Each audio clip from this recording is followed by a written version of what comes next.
నమస్తే, welcome to BC7 ప్రతి క్షణం మీకోసం. ఈరోజు మనతో పాటు ఉన్నారు రాష్ట్రీయ జనతాదళ్ పార్టీ అధ్యక్షురాలు శోభా యాదవ్ గారు. ఇప్పుడు ఆవిడతో మాట్లాడేద్దాము, అసలు వాళ్ళ పార్టీ గురించి తెలుసుకుందాము, ఆవిడ పార్టీలోకి ఎలా వచ్చారో అడుగుదాము, ఇంకా చాలా విషయాలు అయితే మనం ఆవిడతో డిస్కస్ చేసేద్దాము. నమస్తే మేడం. నమస్కారం. ఎలా ఉన్నారు? బాగున్నాను మేడం, ముందుగా అసలు అందరికీ మీ గురించి చెప్పండి. అసలు మీరు ఈ పార్టీ అధ్యక్షురాలుగా ఎలా వచ్చారు, అసలు మీ రాజకీయ ప్రవేశం గురించి ముందుగా చెప్పండి. నేను చిన్నప్పటి నుండి మామూలు సోషల్ సర్వీస్ చేసేదాన్ని. చిన్నప్పటి నుంచి మా నాన్న కూడా కాంగ్రెస్, తర్వాత మా నాన్నమ్మ కూడా కాంగ్రెస్ పార్టీ. అట్లాగా పబ్లిక్ని చూస్తూ ఉంటే అప్పట్లో చిన్న మా మైండ్లో పడుతుండే. నేను కూడా అందరు వైట్ డ్రెస్లు వేసుకున్న వాళ్ళకి అందరూ బాగా అట్రాక్ట్ అవుతారు. మరి అసలు వైట్ డ్రెస్ అంటే ఏంది అనేది చూసేదాన్ని అనమాట. అట్లా చూసి ఎట్లా అయితే ఎలా వెళ్తారంటే మా డాడీ చెప్పిండు, వాళ్ళు లీడర్లు పెట్టా ఇట్లా సంగతి అంటే, సరే లీడర్లు నేను కూడా కావాలి లీడర్ అంటే అప్పుడు మా నాన్న వాళ్ళు చెప్పిండ్రు. తర్వాత నేను జనతా పార్టీ పరంగా జాయిన్ అయినా. జనతా పార్టీ జాయిన్ అయ్యి జనతా పార్టీలో వర్క్ చేసిన సుబ్రహ్మణ్య స్వామి దగ్గర.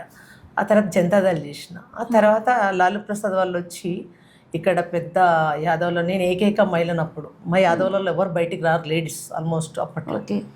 అలా నేను బాగా తిరుగుతుంటే లాలూ ప్రసాద్ వచ్చి చూసి మాకు కావాలి ఈ అమ్మాయి అని నన్ను తీసుకొని డైరెక్ట్గా అపాయింట్ చేసి నన్ను ఈ పార్టీలో ఇన్వైట్ చేసి అప్పటి నుంచి ఇదే పార్టీ కంటిన్యూషన్ చేసుకుంటూ వస్తున్నాను. అంటే ఇప్పుడు ఈ ఆర్జేడీని ఎలా తీసుకెళ్లాలనుకుంటున్నారు ప్రజల్లోకి? ఈ ఆర్జేడీ నేను ఆల్రెడీ నడిపినాను. మా వాళ్ళు అక్కడి నుంచి ఏంటంటే ఫుల్గా అప్పుడు సారు సపోర్ట్ లేకుండే. ఏంటంటే ఫస్ట్ మంత్రి అయినుండే, మినిస్టర్ అయిన తర్వాత వాళ్ళు ఇక్కడ ఎక్కువ స్టెండ్ చేయలేనందుకు లేట్ అయింది. కొంచెం నిలబెట్టినాం అక్కడక్కడ క్యాండిడేట్లను అయితే పెట్టినాం మేము.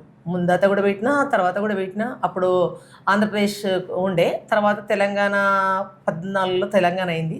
తెలంగాణ తర్వాత కేసీఆర్కి సపోర్ట్ చేసి నేను గమ్మునైపోయినాం అప్పుడు. ఎందుకంటే తెలంగాణ సెంటిమెంట్ నడుస్తుంది, ఇంకా మనం పెట్టి కూడా వేస్ట్. ఇప్పుడు తెలంగాణకి సపోర్ట్ చేస్తున్నాం కాబట్టి ఫస్ట్ తెలంగాణ కమిటీ కూడా మేమే వేసినాం. లాలూ ప్రసాద్ యాదవ్ వేసిండు మా అధ్యక్షుల వారు, రఘువన్ సింగ్ ప్రసాద్ బాబుని. ఆ తర్వాత లెటర్ ఇచ్చింది మేమే ఫస్ట్ కేసీఆర్కి.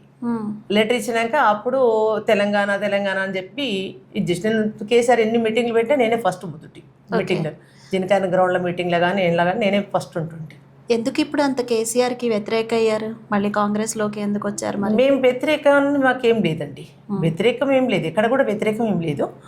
అయితే ఏంటంటే పనులు నడుస్తున్నాం. మేము కాంగ్రెస్ ముందు నుంచి సారు అప్పట్లో కూడా మా సార్ కాంగ్రెస్, ఇప్పుడు కూడా కూటమిలే ఉన్నాం. ఆ రోజుల నుంచి కూడా ఈ రోజు వరకు కూడా కాంగ్రెస్ సపోర్ట్ మేము ఆ రోజు నుంచి కూడా. అట్లా కాంగ్రెస్ సపోర్ట్ అయ్యుండి మరి కేసీఆర్ మీటింగ్లకి అవి ఎలా వెళ్ళారు అసలు మీరు?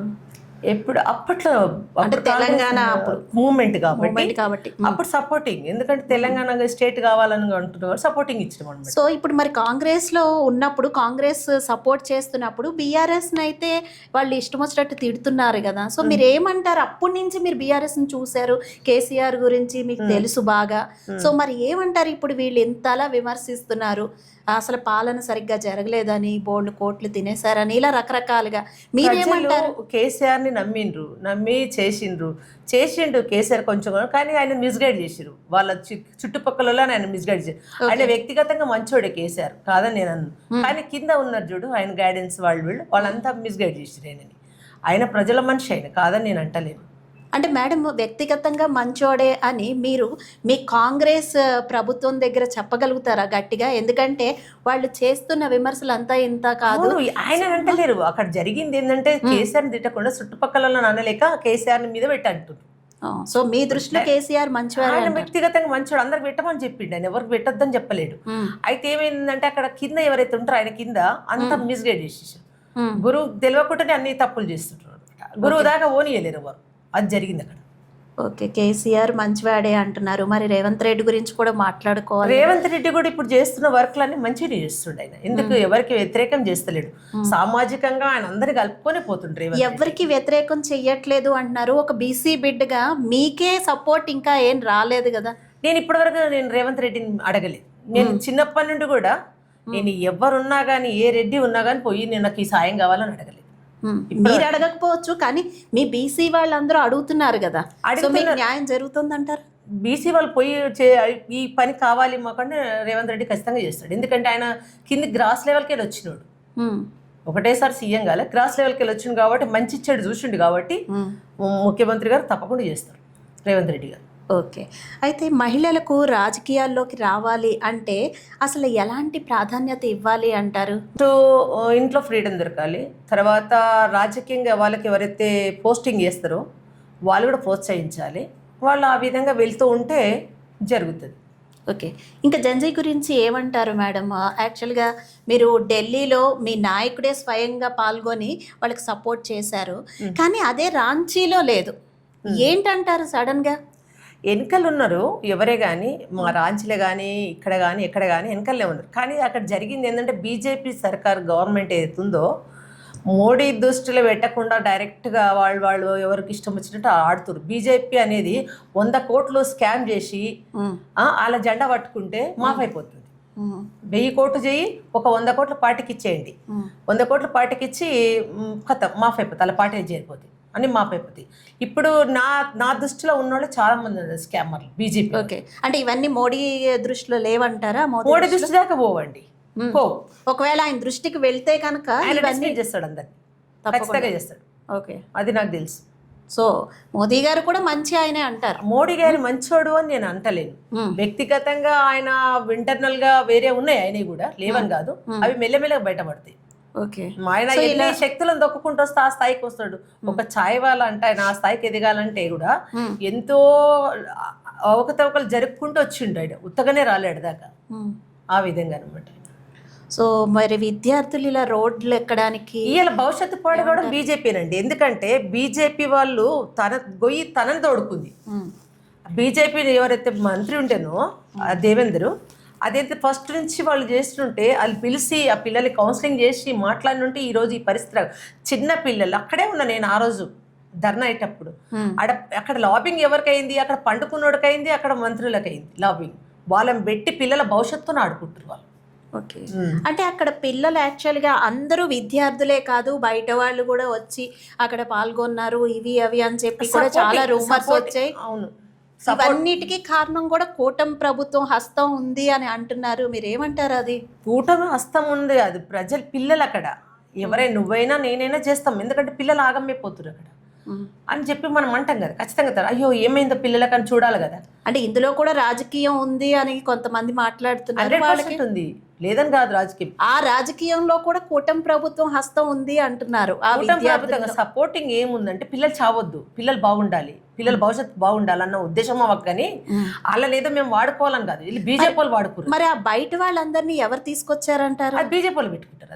అదంతా వాళ్ళంతా వాళ్ళ బీజేపీ వాళ్ళు వాళ్ళదే వ్యతిరేకంగా పెట్టుకుంటారు. వ్యతిరేకంగా చేసుకుంటారు. ఏంటంటే వాళ్ళకి కావాల్సిన లాబింగ్ చేసి వాళ్ళే పంపించుకొని వాళ్ళే గొడవలు చేసుకొని వాళ్ళ పిల్లల భవిష్యత్తు పాటు చేసి వాళ్ళే గొడవలు చేసుకోవడం వల్ల వాళ్ళకేం లాభం? ఏం లాభం? కూటమి ప్రభుత్వానికైతే మా మీద బురద చల్లడానికి, కూటమి మీద బురద చల్లడానికి, ఇండియా గవర్నమెంట్ మీద అది ఏతుందో దాని మీద బురద చల్లడానికి. కానీ వీళ్ళు వాళ్ళ మీద బురద చల్లడానికి అంటున్నారు. అవును, మేము అడుగుతున్నాం కదా. ఇప్పుడు మీరు చేసిండ్రు, మాకు జవాబు ఇయ్యండి. మీరు ఎందుకు ఇయ్యరు? మా సోనియా గాంధీ ప్రియాంక గాంధీ అడిగింది, రాహుల్ గాంధీ అడిగిండు, మా మా లాలూ ప్రసాద్ తేజస్వి యాదవ్ అడిగిండు. ఒక రాజీనామాతో ఈ సమస్యకి సొల్యూషన్ వచ్చిందంటారా? రాలేదు. ఇంకా ఏం చేయాలంటారు?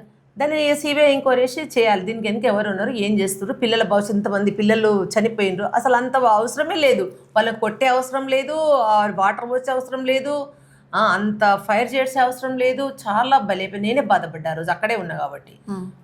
అంటే యువత బాగుండాలంటే అసలు ఏం చేయాలంటారు?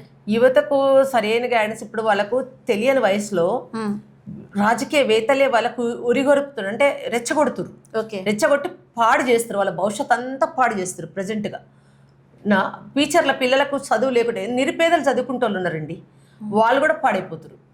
ఒకరిని చూసి ఒకడు. ఇప్పుడు రేపకాలి మీరు లీడర్లు అవసరం లేదు, ఇంకా వాళ్ళని మేమే లీడర్లం అంటారు. ఇంకా 4 రోజులైతే మీతో మాకేం పని, నువ్వేం మంత్రివి, మేమే మంత్రులం అంటారు. అట్లా అయిపోయింది ఇప్పుడు.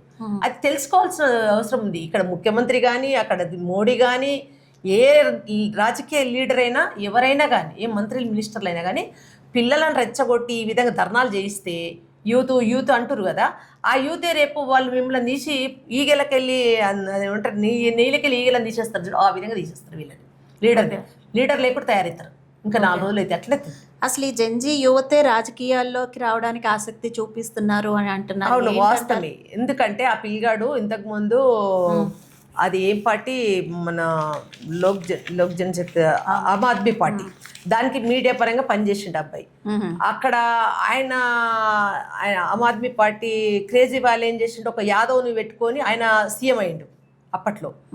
యాదవ్ ధర్నా చేసినప్పుడు అవి చూసి ఈ పిల్లగాడు నేర్చుకుండు. ఈ పిల్లగాడు ఇప్పుడు యూత్ను వాడుకుంటుండు. ఈ పిల్లగాడు రేపు నేను జెండెత్తాను. అట్లనే ప్రశాంత్ కిషోర్ కూడా ఇంతకుముందు ప్రశాంత్ కిషోర్ ఏం చేసిండు, వీళ్ళకందరికీ మోడీకి, ఇంకోరికి, టీడీపీ వాళ్ళకి, వైఎస్ఆర్కి అందరు సపోర్ట్ చేసిండు. ఈరోజు వాడొక పార్టీ పెట్టుకుంటు, రేపు వీడొకటి పెట్టుకుంటుండు. అట్లా ఎవరికి వాళ్ళు పార్టీ పెట్టుకోవడానికి ఇవన్నీ ప్లాన్లు అనమాట, అంతే. అంటే తెలంగాణలో ఇప్పుడు పాలిటిక్స్ పరిస్థితి ఎలా ఉంది అంటారు ప్రెసెంట్? తెలంగాణలో 3 నడుస్తాయమ్మా. ఒకటి బీజేపీ, ఒకటి కాంగ్రెస్, ఒకటి టీఆర్ఎస్. ఈ 3. మిగతా వాళ్ళని ఎవరిని గెలవనియరు. మీ పార్టీ మా పార్టీ ఉంది. అయితే నేను ఫుల్ టైం రాలేకపోయినా, కొంచెం నా హెల్త్ ఇది ఉండి నేను రాలేకపోయినా, ఇప్పుడు ఫుల్ టైం తీసుకుంటే ఇంకా ఒక 2 మంత్స్ తర్వాత. ఓకే, మీ పార్టీ వస్తే కనుక ఎంతవరకు వస్తుంది అనుకుంటున్నారు? ప్రజల మనసుల్లోకి వెళ్ళగలుగుతారా? అది ఎందుకంటే ఈ 3 పార్టీలు ఇప్పుడైతే ఆధిక్యంలో ఉన్నాయి. మేము లీడ్ వచ్చిన తర్వాత మీరే చూస్తారు. అప్పుడు మహిళ పరంగా మహిళలని, బీసీలని మేము ఎవరికి వ్యతిరేకం లేదు, సామాజికంగానే పోతాం. మేము బీసీ బిడ్డను కాబట్టి, ఒక యాదవ్ బిడ్డను కాబట్టి మేము ఖచ్చితంగా అందరినీ కలుపుకొని పోతాం. కానీ మేము చూపిస్తాం ఏందో. 6 గ్యారెంటీల పరిస్థితి ఏంటంటారు? అంటే కోటీశ్వరులు చేస్తామంటున్నారు, అది ఏం అవ్వలేదు, ఏంటి అసలు? ఇప్పుడు పొన్నం ప్రభాకర్ గారు ఉన్నారు, మహిళలకు బస్సులు ఇప్పించిండు, మహిళా డాక్రా గ్రూపులు ఇస్తుండు. ఆ విధంగా ఒక్కొక్కటి స్టెప్ బై స్టెప్ చేస్తుండు. చేస్తలేడు అంటలేను, కానీ కొంచెం సమయం తీసుకొని చేస్తారు. దాన్ని కూడా నేను పొన్నం ప్రభాకర్ గారిని సీఎం చేతిలో కానీ పెడతాను, నేను అడుగుతాను, డిస్కస్ చేస్తాను. ఎందుకంటే నా లెటర్ ప్యాడ్లో కూడా రాస్తాను నేను సీఎం. అంటే ఏం రాద్దాం అనుకుంటున్నారు? ఈ 6 గ్యారంటీలల్లో ఎంతవరకు కంప్లైంట్ అయినాయి, ఎంతవరకు ఇస్తారు మీరు? ఎందుకంటే బడ్జెట్ లేదు ఒకటి. ఇప్పుడు బడ్జెట్ 2 రాష్ట్రాలు విడిపోయినాయి. ఇక్కడ 2 రాష్ట్రాలు విడిపోయినందుకు బడ్జెట్ తక్కువ అయిపోయింది. ఇక్కడ ఇన్కమ్ లేదు, అవుట్ గోయింగ్ ఉంది. సో అట్లా ఆ విధంగా కొంచెం వెనక ముందు అవుతుందిగా చేస్తారు. అది మహిళలకు. సో అంటే గత ప్రభుత్వం చేసిన మంచి పనులు ఏంటి అంటారు అసలు? ఈ ప్రభుత్వం చేసిన మంచి పనులు ఏంటి? ఎట్లయిపోయిందంటే ప్రజలకు కూర్చుండబెట్టి తినబెట్టేవాళ్ళకు అలవాటు అయిపోతుంది. ఇప్పుడు ఒక పాప ఉంది, రోజు తిని కూర్చోబిడ్డ అంటే తిని కూర్చుంటారు వాళ్ళు. అది ఒకసారి పెట్టకపోయే వరకు ఏడుపు వస్తుంది, ఏం చేయాలో తోయేది. అట్లా అలవాటు అయిపోయి రాజకీయంగా పరంగా మేమే వాళ్ళకి అలవాటు చేస్తున్నాం. అలవాటు చేసి ఇది పెడతాం అంటే వాళ్ళు కూడా పిచ్చోళ్ళు అయిపోతున్నారు. ఏది చేసుకోవాలా, ఏది తినాలా, ఏది తినొద్దా అన్నట్టు. ఎవరు వేస్తారో, ఎవరేం పెడతారో, ఇంక ఈయన పోతే ఆయన ఏమిస్తాడు, ఆయన పోతే ఈయన వస్తాడు అని ఆ విధంగా తయారవుతుంది జనతా కూడా, పబ్లిక్ కూడా. సో అది పబ్లిక్ కూడా దృష్టిలో పెట్టుకోవాలి. ఎవరు మంచి అంటే వాళ్ళు ఏం మంచి పనులు చేశారంటారు? ఎవరు? బీఆర్ఎస్ వాళ్ళు.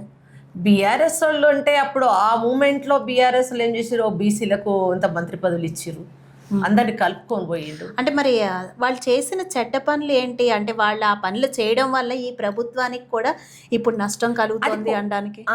వాళ్ళ ఇంట్లో కుటుంబం రాజకీయం చేసిండ్రు. ఒకటి బిడ్డ, అల్లుడు, వాళ్ళు అంత కుటుంబమే ఉన్నారు వాళ్ళ ఇంట్లో.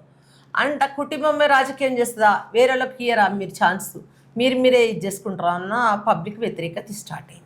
ఇప్పుడు మనం అంటే ఇప్పుడున్న ప్రభుత్వం గురించి మాట్లాడుకుంటే చెప్పాలంటే వీళ్ళు చేస్తున్న చెడ్డ పనులు ఏంటంటారు? అంటే వీళ్ళు ఇవి చేయకుండా ఉంటే బాగుండేది అని మీకు అనిపించినది ఒక మహిళగా చెప్పండి.